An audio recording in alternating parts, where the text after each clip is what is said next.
witness that there is only one God and that Muhammad is his messenger.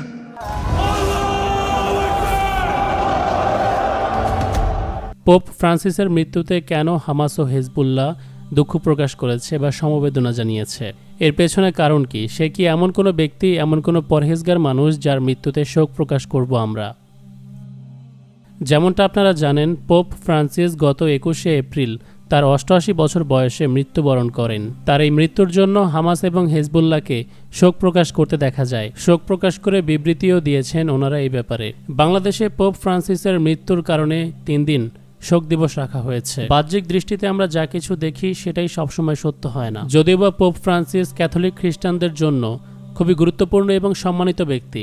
Hamas হিজবুল্লাহর কাছেও সম্মান কামিয়েছিল ফিলিস্তিনের পক্ষে Israeli আগ্রাসনের বিরুদ্ধে অবস্থান নিয়ে। তবে তার ব্যাপারে পুরোপুরি ধারণা রাখার আগে মুসলমান হিসেবে তাকে নিয়ে খুব বেশি মাতামাতি বা আবেগ প্রকাশ করতে পারি না। কারণ পোপ ফ্রান্সিস কোনো হোলি পার্সন না, সে সৃষ্টিকর্তার আনুগত্য নয়, না তো অন্তত সে একজন প্রকৃত খ্রিস্টান যাকে আমরা আহলি কিতাবী হিসেবে সম্মান করতে পারি। একজন খ্রিস্টান পাদ্রির অবশ্যই রক মিউজিকের ভক্ত হওয়ার কথা না, তবুও সে হাত দিয়ে এল ডিয়াবলো, শয়তানের শিং বানিয়ে রেখেছে। এর পেছনে কি কারণ থাকতে পারে? 2013 সনে পোপ ফ্রান্সিসকে ব্রাজিলের একটি কনফারেন্সে যখন জিজ্ঞেস করা হয়েছিল আপনি সমকামী ধর্মযাজক এবং সমকামী খ্রিস্টানদের ব্যাপারে কি বলবেন, তখন সে জবাবে বলেছিল, কেউ যদি সমকামী হয় এবং ভালো কাজ করে তাহলে আমি তাকে বিচার করার কে? এখানে শব্দটি দেখতে পাচ্ছেন যেটা পোপ বলেছিল, হু এম আই টু জাজ। এ বিষয়টি নিয়ে তখন খুব সমালোচনাও হয়েছিল এবং বলা হয়েছিল যে এটা প্রথমবারের মতো ইতিহাসে কোনো পোপ সমকামিতাকে অ্যাকসেপ্ট করেছে। যেখানে বুক অফ লেভিটিকাস বা লেবীয় পুস্তকের 18 অধ্যায় 22 অনুচ্ছেদে বলা আছে পুরুষদের জন্য যে তুমি পুরুষের সঙ্গে নারীর সঙ্গে শোয়ার মতো করে শুইও না, এটা ঘৃণার কাজ। লেবীয় পুস্তকের 20 অধ্যায় 13 অনুচ্ছেদে আরও বলা আছে যদি কোনো পুরুষ অন্য পুরুষের সঙ্গে নারীর মতো শোয় তবে তারা অবশ্যই ঘৃণার কাজ করেছে, তারা অবশ্যই মৃত্যুদণ্ড প্রাপ্ত হবে, তাদের রক্ত তাদেরই উপর থাকবে।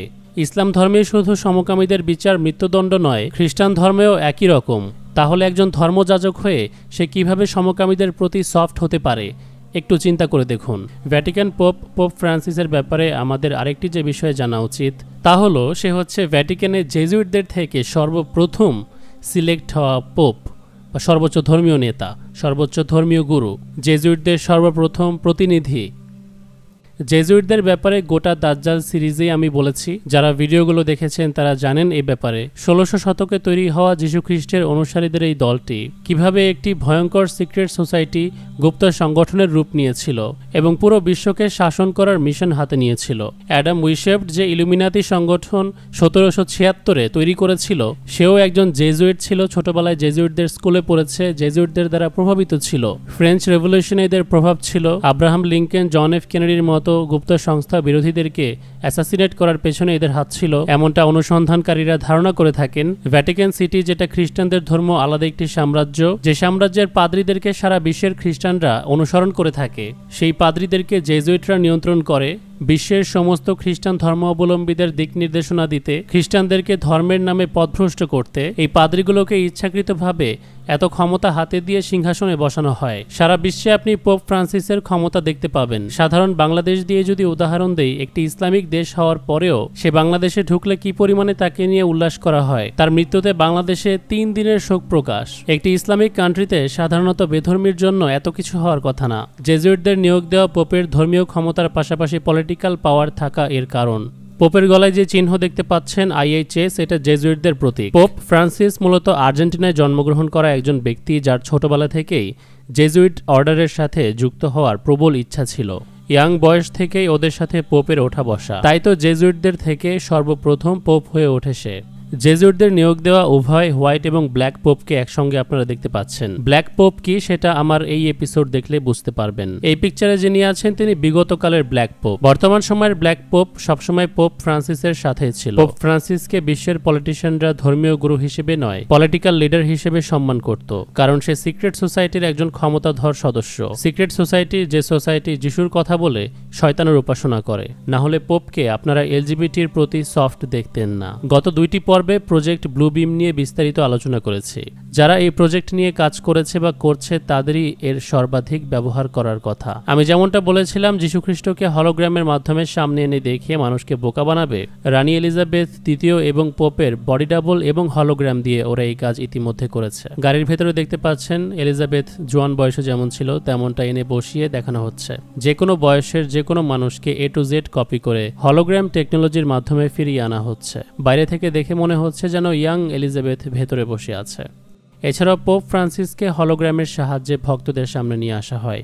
পোপ পেছনে ফিরে চলে যাওয়ার সময় হঠাৎ করে উধাও হয়ে যেতে দেখা যায়।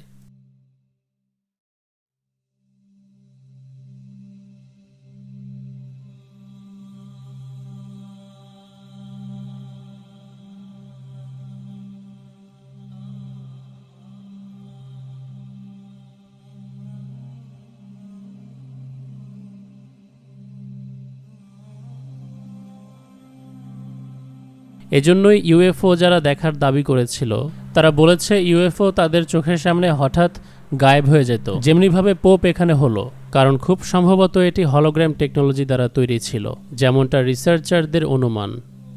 এবার আসি পোপ এবং ট্রাম্পের সম্পর্কের দিকে। বিশ্বের কাছে বারবার দেখানো হয় ট্রাম্প এবং পোপের সম্পর্ক ভালো না। পোপ যখন একদিকে ধর্মীয় গুরু হওয়ার পরেও সমকামীদেরকে সৃষ্টিকর্তার সন্তান বা বান্দা হিসেবে স্বীকার করে নিয়েছে, অপরদিকে ট্রাম্প প্রেসিডেন্ট হওয়ার পর কনজারভেটিভ খ্রিস্টান হিসেবে বিশ্বের চোখে নিজেকে ধর্মীয় একজন ব্যক্তি হিসেবে দেখাতে এই মুভমেন্টের কার্যক্রম নিষিদ্ধ করে দেয়। একদিকে যখন ট্রাম্প ফিলিস্তিনের বিরুদ্ধে, অপরদিকে পোপ ফিলিস্তিনের পক্ষে।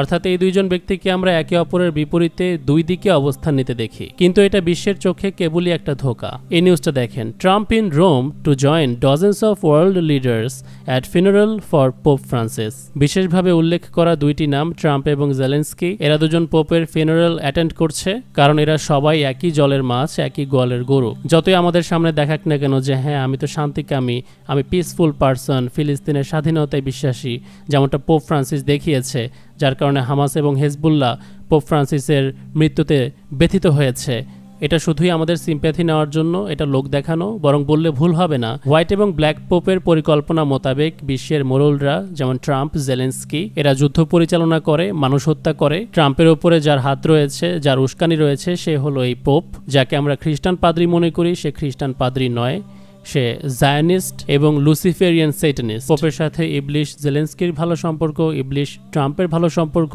পোপের পরামর্শ নিয়েই এই দুইজন শাসক প্রতিটি পদক্ষেপ নিচ্ছে। গাজাবাসীদেরকে বিতাড়িত করার ব্যাপারে ট্রাম্পের যে সিদ্ধান্ত এসেছিল, সেটাও যে পোপেরই সিদ্ধান্ত ছিল সেটা আমরা জানি না। আপনি এটিকে থিওরি মনে করুন, তাতে কিছুই যায় আসে না, কিন্তু ইতিহাস আমাদেরকে অনেক কিছুই বুঝতে সাহায্য করেছে। আমাদের রিসার্চ, আমাদের জ্ঞান এই কথা বলছে।